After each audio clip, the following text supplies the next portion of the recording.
Class 9 NCERT book supplementary chapter 9 the beggar.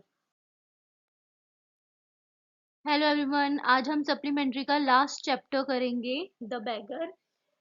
तो इस chapter में जो नरेटर हैं, जो राइटर हैं, वो ये बताते हैं कि एक आदमी भीख मांग रहा था। उसने बताया कि वो पिछले 3 दिनों से भूखा है, उसने कुछ नहीं खाया, उसके पास रात गुजारने के लिए एक कमरे का किराया देने के लिए भी 5 सिक्के तक नहीं थे। उसने भगवान की कसम खाई कि वो सच बोल रहा है। भिखारी बताता है कि उसने 8 साल तक एक गांव में स्कूल शिक्षक मतलब स्कूल टीचर के रूप में काम किया है, लेकिन अपने जो उसके साथ काम करने वाले लोग थे, उन लोगों की साजिश के कारण उसकी नौकरी छूट गई। पिछले 1 साल से उसके पास कोई काम नहीं है। सरगेई नाम के एक वकील की नजर भिखारी के हल्के भूरे रंग के कोट पर पड़ी। भिखारी की आंखें सुस्त शराबी थी, उसने शराब पी रखी थी, नशे में था। उसके दोनों गालों पर लाल धब्बे थे। सरगेई को लगा कि उसने पहले भी उस आदमी को देखा है। भिखारी ने बताया कि उसे रूस के कलुगा राज्य में नौकरी का एक अवसर मिला है, लेकिन उसके पास वहां जाने के लिए उतने पैसे नहीं है। वो हेल्प चाहता था, हालांकि उसे मांगने में शर्म आ रही थी, लेकिन उसकी जो सिचुएशन थी वो ऐसी थी कि जिसके वजह से वो मजबूर था। सरगेई ने उस आदमी के जूते देखे, उन दोनों की एड़ी का आकार जो था वो अलग अलग था। तभी उसे कुछ याद आया। उसने बताया कि परसों उसने उसे भिखारी को सदोविया गली में देखा था, लेकिन तब तुमने मुझे बताया था कि तुम एक छात्र हो जिसे वहां से निकाल दिया गया था, ना कि एक स्कूल टीचर। तुम्हें याद है? मतलब जो वकील दिखाया है, जो एक कैरेक्टर दिखाया है सरगेई का, उसको कहीं ना कहीं याद आ जाता है कि मैंने इस पर्सन को कहीं देखा है, और इवन उससे मैंने बात भी करी है। और उसने उस टाइम मतलब जो पहली मुलाकात थी उसमें उसने बताया था कि वो एक टीचर नहीं है बल्कि एक स्टूडेंट है जिसको स्कूल से निकाल दिया गया है। अब भाई जब वो सरगेई को पहचान लेता है तो जो भिखारी होता है वो चौंक जाता है। वो धीरे से कहता है कि नहीं नहीं, ऐसा तो नहीं हो सकता। उसने फिर दोहराया कि वो एक स्कूल का टीचर है और सबूत के तौर पर अपने कागजात दिखा सकता है। सरगेई ने कहा कि उसने काफी झूठ बोला है। मतलब वो भिखारी को बोल रहा था कि तुम झूठ बोल रहे हो, तुमने बहुत झूठ बोला है पहले भी।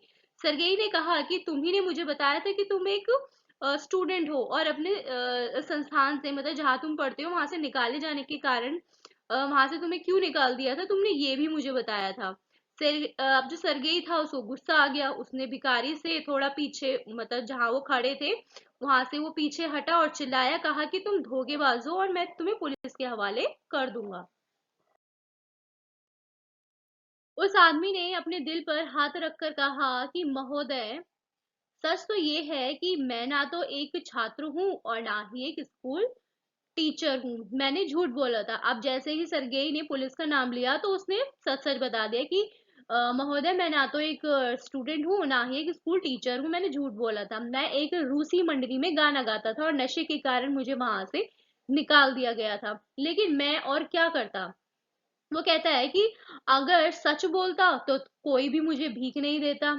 सरगेई उस पर चिल्लाया और कहा कि वो झूठ बोलने के बजाय काम कर सकता है, काम कर सकता था। तो भिखारी ने कहा कि वो जानता है कि उसे काम करना चाहिए, लेकिन उसके लिए कोई काम नहीं था।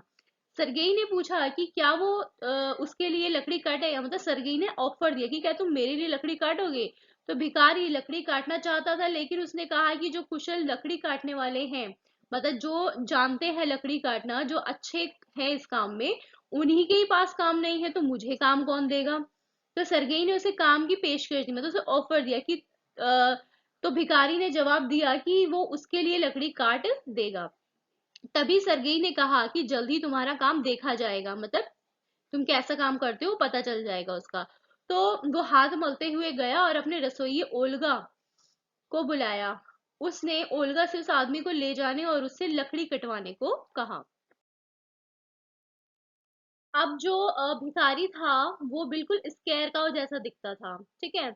जैसे गांव में किसी खेत में वो खड़े होते हैं ना, कि जो जंगली जानवर है या पशु पक्षी है वो खराब ना कर दे फसल को, तो एक जो बिजूका जिसे कहते हैं स्केयर काउ, वो उसके जैसा लग रहा था। वो शेड में लकड़ी काटने नहीं जाना चाहता था। इसलिए अपने कंधे को उचका लिया उसने और रसोइये के पीछे वो चल दिया। वो झिझक रहा था क्योंकि वो भूखा था। वो काम तो करना चाहता था लेकिन काम करने के लिए उसके शरीर में उतनी ताकत नहीं थी, क्योंकि वो शराब के नशे में था और मेहनत वाला काम करने के इस टाइम पे मतलब काबिल नहीं था।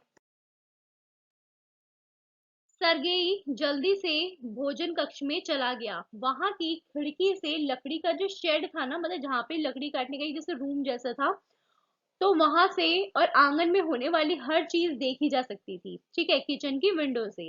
खिड़की से सरगेई ने देखा कि रसोई और भिखारी पिछले दरवाजे से आंगन में आ रहे हैं और जो गंदी बर्फ वहां पर है उसको हटा गए पार करके शेड की ओर जा रहे हैं। रसोई ने भिखारी को गुस्से से देखा, अपनी कोहनी से उसे धक्का दिया और दरवाजा बंद कर दिया। उसने उस भिखारी को देखा जिसने झूठ बोला था कि वो एक टीचर था। वो लकड़ी के लट्ठे पर बैठा हुआ था और अपने गालों को मुट्ठियों पर टिकाकर बैठ गया, मतलब जैसे हाथों की मुट्ठियां बना लेते हैं और अपने फेस को उस पर रख के बैठ जाते हैं ना, ऐसे बैठ गया था। तो जो ओल्गा थी उसने उसकी तरफ कुल्हाड़ी फेंकी और उसे डांटा। भिखारी ने लकड़ी का टुकड़ा अपनी ओर खींचा और उसे अपने पैरों के बीच में रखकर कुल्हाड़ी से उस पर एक बार मारा उसने। तो जो लकड़ी थी वो थोड़ी हिल गई। तो उसने फिर से उस लकड़ी को अपनी तरफ खींचा और अपने हाथों को फूंक मारकर गर्म करने की उसने कोशिश की, क्योंकि ठंडी थी। और फिर से कुल्हाड़ी से लकड़ी पर उस पर दोबारा मारा उसने। तो वो सावधान था इस चीज के लिए भी, मतलब केयरफुल था कि उसके जूते पर ना लग जाए या कहीं उसकी उंगली ना कट जाए। तो इसलिए जो लकड़ी थी वो फिर से जमीन पे गिर गई। सरगेई का गुस्सा गायब हो गया था और अब उसे खुद पर थोड़ा सा अफसोस होने लगा और शर्म सी महसूस होने लगी उसे कि उसने एक बिगड़ैल शराबी और शायद एक बीमार आदमी को ठंड में काम पर लगा दिया था। 1 घंटे बाद ओल्गा जो थी वो अंदर आई और उसने कहा कि सारी लकड़ियां कट गई हैं। सरगेई ने ओल्गा से उसे आधा रूबल देने को कहा। उसने कहा कि वो हर महीने के पहले दिन वापस आ सकता है और लकड़ी काट सकता है। हम उसे काम देंगे। और भिखारी महीने के पहले दिन जब उसने काम मतलब ऑफर करा उसको, तो जो भिखारी था वो महीने के पहले दिन आ जाता था और फिर उसे आधा रूबल मिला दोबारा से। हालांकि वो बहुत नशे में था और अपने पैरों पर खड़ा भी नहीं हो पा रहा था उस दिन, मतलब। तो उस दिन के बाद से वो अक्सर आंगन में दिखाई देने लगा। अब वो वहां बर्फ हटाता था, शेड में लकड़ियां रखता था, गलीचों और गद्दों से धूल झाड़ता था। हर बार उसे 20 से 40 कॉपेक मिलते थे। एक बार सरगेई ने उसे एक जोड़ी पतलून भी दी थी, क्योंकि अब जो सरगेई था उसको भी ऐसा लग रहा था कि वो जो भिखारी है वो कहीं ना कहीं मतलब सुधर गया है। तो वो उसको काम ऑफर किए जा रहा था। अब सर्गेई दूसरे घर में चले जाते हैं, मतलब दूसरे घर में शिफ्ट हो जाते हैं। और फर्नीचर जैसी जो भी चीजें हैं है ना, और भी जो चीजें होती है घर में उनको ले जाने के लिए, हेल्प करने के लिए भिखारी को उसने काम पर रखा। इस बार वो नशे में नहीं था। वो उदास और खामोश था। उसने फर्नीचर को हिलाया और बस सिर झुकाकर वैन के पीछे चल पड़ा। तो और चल दिया, और उसने व्यस्त होने का नाटक भी नहीं कर रहा था वो कि हाँ भाई बिजी है। ठंड के मौसम के कारण वो कांप रहा था और जब दूसरे जो वर्कर्स थे उसके कमजोर होने का मजाक उड़ाते थे और उसके फटे ओवर कोट को देखकर हंसते थे, तो उसे शर्मिंदगी महसूस होती थी। जब काम पूरा हो गया तो सरगेई ने भिखारी को बुलाया। सरगेई ने भिखारी को एक रूबल देकर कहा कि ये तुम्हारे काम के लिए है, मुझे खुशी है कि मेरे शब्दों का तुम पर असर हुआ। सरगेई ने उससे उसका नाम पूछा, क्योंकि उसने शराब छोड़ दी थी और काम करने के लिए तैयार था। भिखारी ने कहा कि उसका नाम लिशकॉफ है। सरगेई ने लिशकॉफ को एक दूसरा और अच्छा काम देना चाहता था, इसलिए उसने उससे पूछा कि क्या तुम लिख सकते हो।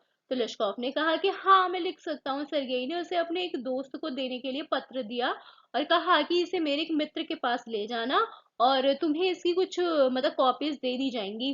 कड़ी मेहनत करो, शराब मत पियो और मैंने तुमसे जैसा कहा है उसको याद रखो। अलविदा। मतलब जो सरगेई था वो अपने दोस्त के पास उसको भेज देता है काम के लिए। अब एक आदमी को सही रास्ते पर लाने से खुश होकर सरगेई ने लिशकॉव को कंधे पर प्यार से थपथपाया और जाते टाइम हाथ भी मिलाया उसने। लिशकॉव ने जो लेटर था वो ले लिया और उस दिन के बाद वो आंगन में काम करता हुआ दिखाई नहीं दिया। अब ऐसे करते करते 2 साल बीत गए। फिर एक शाम जब सरगेई एक थिएटर के बाहर खड़ा खिड़की से टिकट खरीद रहा था, तभी उसने अपने बगल में एक अच्छा कोट पहने जिसका कॉलर फर से बना था और सील की खाल से बनी टोपी पहनी हुई थी एक छोटे आदमी को देखा उसने।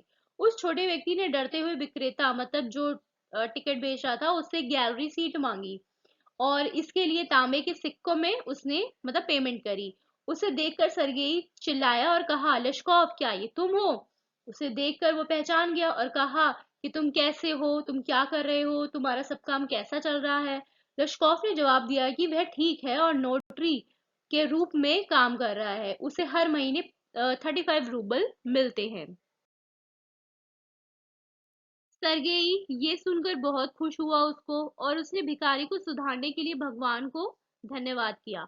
उसने कहा कि वो लश्कोव को अपना गॉडसन मानते हैं क्योंकि उसकी डांट की वजह से ही वो बदला और अच्छा इंसान बना। तब लश्कोव उसके पैरों में गिरकर दया की याचना कर रहा था। उसे खुशी हुई कि लश्कोव उसकी बात नहीं भूला था।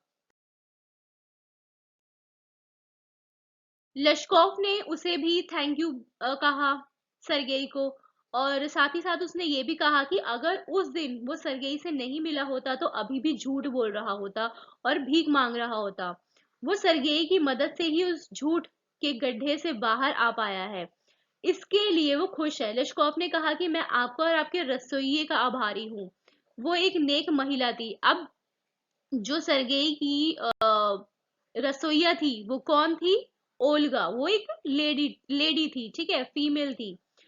तो वो कहता है लश्कोव की वो एक नेक महिला थी और वो ओल्गा ही थी जिसने उसे बचाया और सुधारा। उसने सर्गेई से पूछा कि वो कैसी है।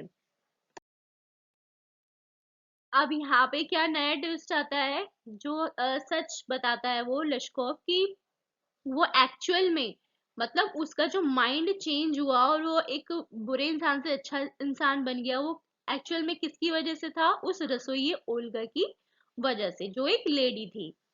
लश्कोव ने बताया कि जब मैं लकड़ी काटने आपके घर आता था तो वो डांटना शुरू कर देती थी मुझे। और वो डांटना शुरू क्यों कर देती थी? वो कहती थी, ओह तुम सो गए, तुम दुखी प्राणी हो, तुम्हारे लिए बर्बादी के अलावा कुछ नहीं है। फिर वो मेरे सामने बैठकर रोने लगती और कहती कि तुम एक बदकिस्मत आदमी हो, तुम्हारे लिए संसार में कोई सुख नहीं है। मैं आपको नहीं बता सकता कि उसने कितना दुख सहा मेरे लिए, उसने कितने आंसू बहाए। लेकिन असल बात ये है कि वो मेरे लिए लकड़ी काटती थी। मतलब वो लकड़ी काटने तो उसके वहां पे आता था लेकिन कोई काम करता नहीं था। श्रीमान, मैंने आपके लिए लकड़ी का एक टुकड़ा भी नहीं काटा, उसी ने ये सब किया है।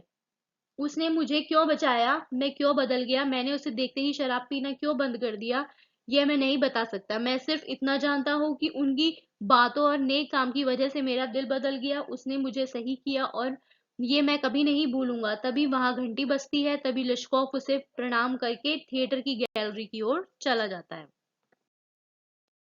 Do like, share and subscribe and keep watching. Thank you.